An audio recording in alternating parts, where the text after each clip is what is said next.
Um corpo perdido há 10 anos. Um mergulhador disposto a desafiar os limites humanos. E uma caverna tão profunda que já foi chamada de o Poço Sem Retorno. Essa é a história real de David Shaw, um mergulhador que prometeu trazer um amigo desconhecido de volta à superfície, e acabou encontrando a própria morte. Boesmansgat fica na África do Sul, escondida em uma região remota de montanhas, longe de qualquer centro urbano. A entrada é um lago tranquilo, de águas verde escuras, que para um observador comum não parece ameaçador. Mas, sob essa superfície silenciosa, se esconde um dos abismos mais profundos já explorados pelo ser humano. Com aproximadamente 282 metros de profundidade, Boesmansgat é considerada uma das cavernas de água doce mais profundas do planeta. E cada metro descendo nela significa mais pressão sobre o corpo, mais escuridão e menos chances de retorno. A temperatura da água é gelada, cerca de 16 graus Celsius, o suficiente para reduzir a energia de um mergulhador em poucos minutos sem proteção adequada. A escuridão é total. Mesmo com potentes lanternas, a luz se perde rapidamente, engolida pelo vazio. O caminho para o fundo é marcado por passagens estreitas, onde um simples erro pode significar ficar preso. E a subida não é simples. Exige várias horas de descompressão em paradas programadas, para evitar que nitrogênio acumulado no sangue cause embolia ou até a morte. Entre mergulhadores técnicos, Boesmansgat é chamada de a Caverna Mortal. E não é apenas um apelido dramático. Ela já tirou vidas de alguns dos mais experientes exploradores do mundo.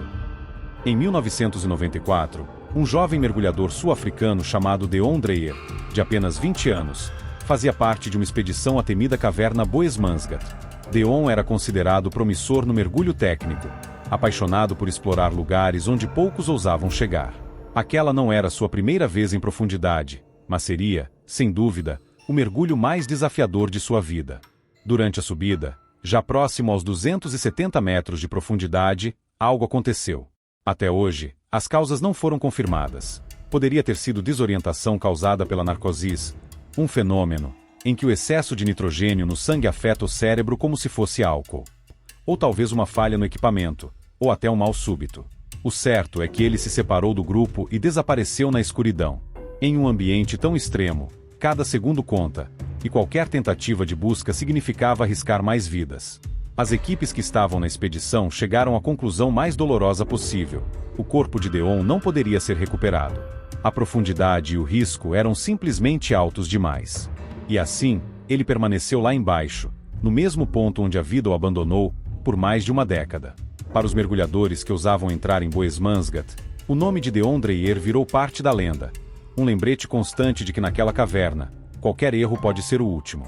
O silêncio e a escuridão de Boesmansgat guardavam o corpo de Deon como um segredo sombrio, e sua história se espalhou pelo mundo do mergulho técnico. Para muitos, ele se tornou um aviso, uma lembrança de que até os mais jovens e promissores podem ser vencidos pelas profundezas. Mas para outros, essa história era um chamado. Entre eles estava David Shaw, um mergulhador australiano conhecido por desafiar os limites do possível.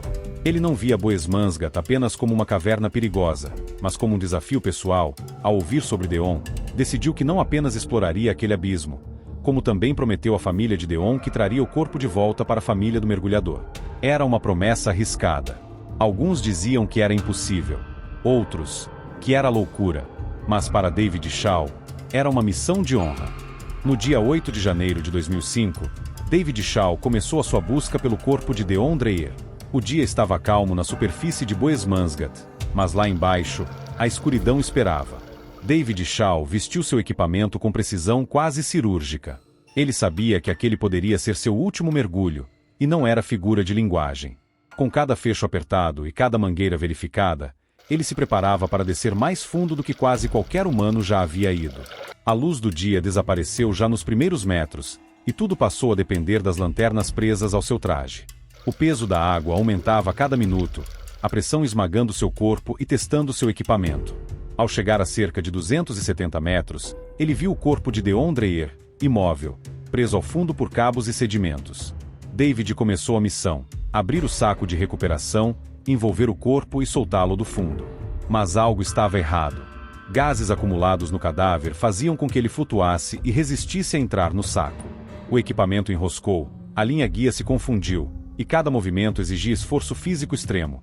algo perigoso a essa profundidade, onde cada segundo aumenta o consumo de oxigênio e o risco de desorientação.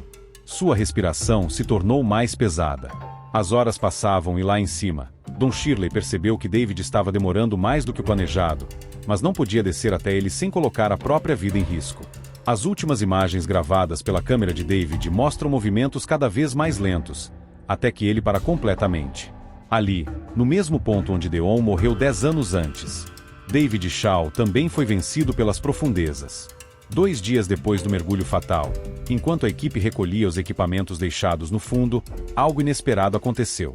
Presos ao conjunto de cordas e à bolsa de transporte, estavam 2 corpos. David Shaw e Deon Dreher, lado a lado. A recuperação foi lenta e silenciosa. Não houve comemoração, apenas um sentimento misto de alívio e tristeza. A família de Deon finalmente pôde sepultar o filho após mais de 10 anos de espera. E David, que deu a própria vida tentando cumprir sua promessa, foi lembrado como herói por uns, e como exemplo dos perigos extremos do mergulho técnico por outros. Boesmansgat permaneceu igual, fria, escura e mortal. Mas agora, carregava para sempre a história de 2 homens unidos pelo destino. Um, que nunca conseguiu voltar. E outro, que decidiu descer para buscá-lo, e acabou ficando também. Na superfície, a pergunta ecoava entre mergulhadores de todo o mundo. Até onde vale arriscar a própria vida? Por uma promessa.